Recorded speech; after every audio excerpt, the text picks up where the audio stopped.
عنوان کی طرف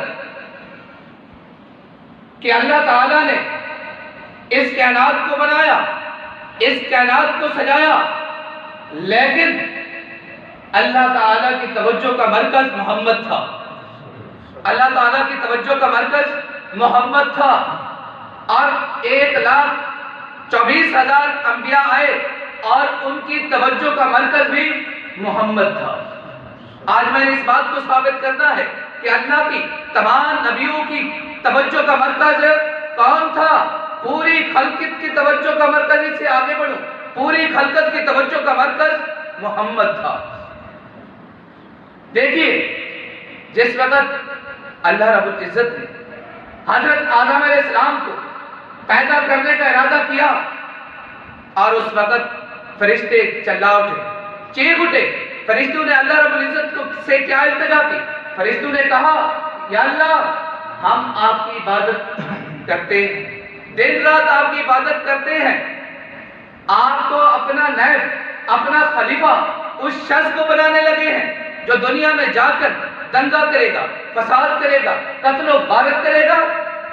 یا اللہ، کیا ہم آپ کی عبادت کے لیے کافی نہیں ہے؟ تو اللہ تعالیٰ نے فرشتوں کو جواب دیتے ہوئے کہا، جو میں جانتا ہوں آپ نہیں جانتے، جو میں جانتا ہوں آپ نہیں جانتے۔ تو اللہ تعالیٰ نے حضرت آدم علیہ السلام کو دنیا کی تمام چیزوں کے نام سکھا دیے۔ یہ پنکھا ہے، یہ بلب ہے، یہ ٹیوب ہے، یہ کولر ہے، دنیا کی جتنے چیزیں تھیں اللہ تعالیٰ نے اپنے محبوب حضرت آدم علیہ السلام کو ساری چیزوں کے نام سکھا دیے۔ پھر فرشتوں کو مخاطب کر کے کہا کہ ان کے نام بتاؤ۔ فرشتے نام بتانے سے عاجز آ گئے۔ فرشتوں نے یہ کہا، یا اللہ، جو نام آپ نے ہمیں بتلائے نہیں ہیں، ہم ان کو کیسے بتلا سکتے ہیں؟ پھر حضرت آدم علیہ السلام کی طرف اللہ رب العزت متوجہ ہوئے، آپ ان چیزوں کے نام بتلائیں۔ حضرت آدم علیہ السلام نے تھوڑے ہی وقت میں ساری چیزوں کے نام گنوا دیے۔ تو حضرت آدم علیہ السلام کی فضیلت فرشتوں پر ثابت ہو گئی۔ تو اللہ تعالیٰ نے فرشتوں کو سجدہ کرنے کا حکم دے دیا کہ آدم علیہ السلام کی فضیلت ثابت ہو چکی ہے، ان کو سجدہ کرو۔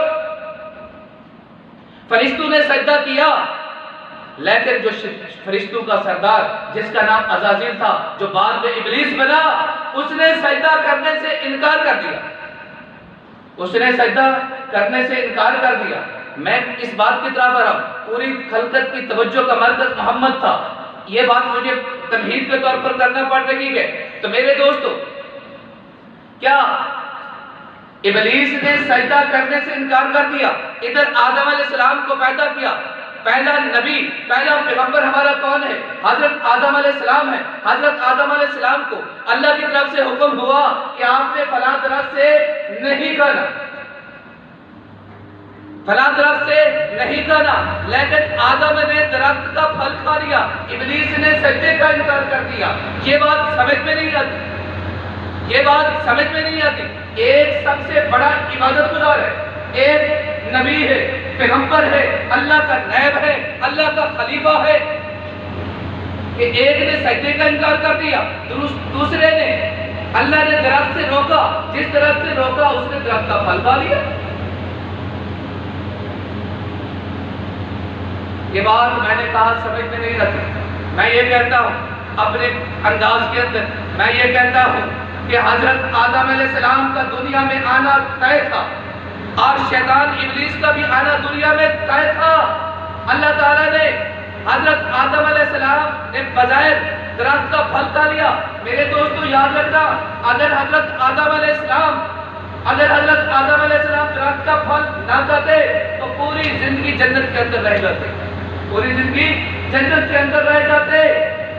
اگر ابلیس سجدے کا انکار نہ کرتا، وہ بھی اللہ کے عرش پر رہتا، ایک بہت بڑا عبادت گزار تھا، لیکن حضرت آدم علیہ السلام نے درخت کا پھل کھا لیا، اور ادھر شیطان ابلیس نے سجدے کا انکار کر دیا۔ تو میرے دوستو، اللہ تعالیٰ کی مشیت کے اندر یہ بات تھی۔ شیطان کو اللہ تعالیٰ نے دنیا میں بھیجنا تھا، کیوں؟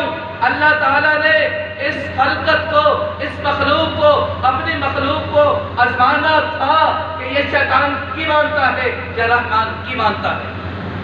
شیطان کو اس وجہ سے مردود کر دیا، اس نے بغیر سجدے کا انکار کر دیا۔ حضرت آدم علیہ السلام نے بغیر درخت کا پھل کھا دیا، لیکن حضرت آدم علیہ السلام کا دنیا میں آنا طے تھا۔ کیوں؟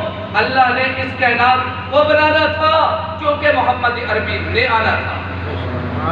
اللہ تعالیٰ نے اس کائنات کو بنانا تھا کیونکہ محمد عربی نے آنا تھا۔ یہ سارے بہانے بنے، یہ سارے بہانے بن گئے۔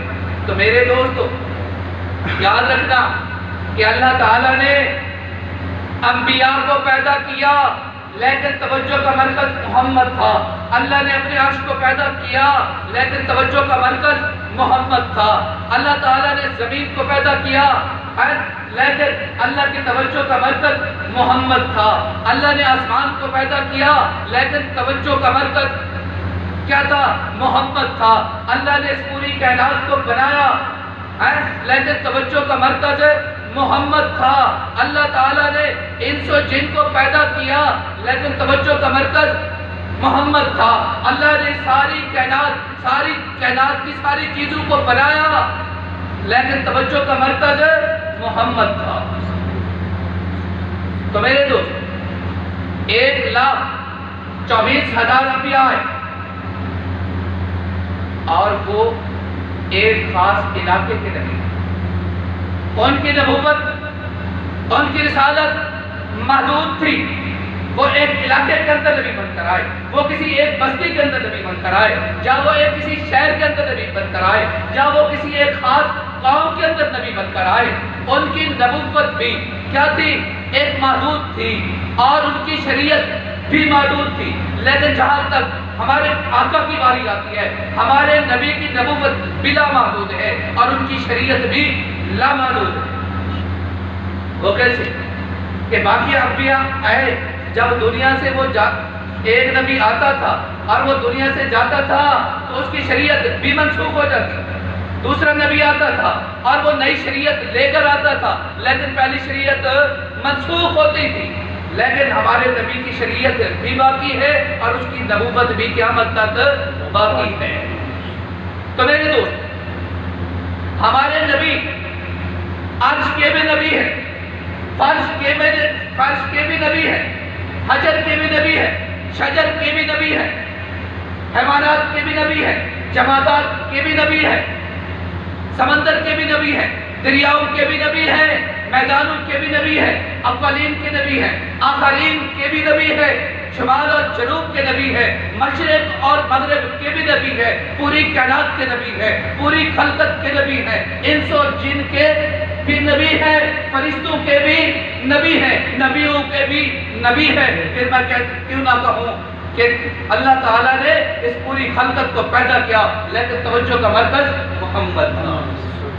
اللہ تعالیٰ نے اس پوری خلقت کو پیدا کیا لیکن توجہ کا مرکز محمد تھا۔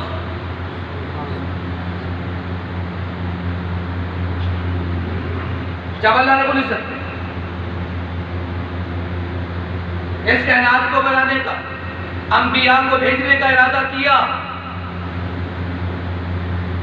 انبیاء کو بھیجنے سے پہلے اللہ رب العزت نے ایک کانفرنس کی، جس کانفرنس اس کا عنوان تھا سیرت النبی کانفرنس۔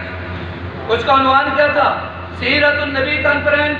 اور اس کے خطیب کون تھے؟ خود اللہ تعالیٰ کی ذات۔ مخاطب کون تھے؟ 1,24,000 انبیاء کی روح۔ تو میرے دوستو 1,24,000 انبیاء کو اللہ تعالیٰ نے بلایا، ارواح کو بلایا، ان کی ارواح کو روح کو جمع